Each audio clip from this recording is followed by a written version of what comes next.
राहुल गांधी, आधी आपल्या काँग्रेस नेत्यांच्या अनुदानित आश्रमशाळांचे हाल बघा आणि मग महाराष्ट्र सरकारला प्रश्न विचारा.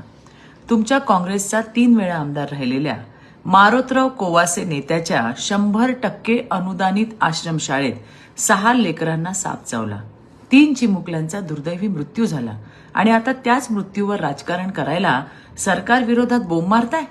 गडचिरोली जाऊ द्या, यवतमाळमध्ये सुद्धा तुमच्या 4 वेळा आमदार आणि माजी मंत्री राहिलेल्या वसंतराव पुरकेंच्या आश्रमशाळेत जरा डोकावून तर बघा.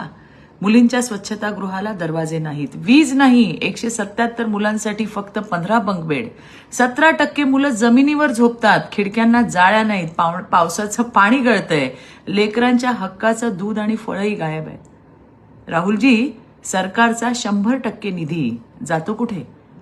राहुलजींना महाराष्ट्रात पत्र लिहायला लावण्याआधी आपल्या नेत्यांचा हा पराक्रम त्यांना सांगा.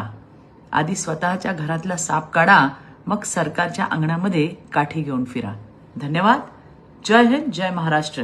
भारत माता की जय. वंदे मातरम.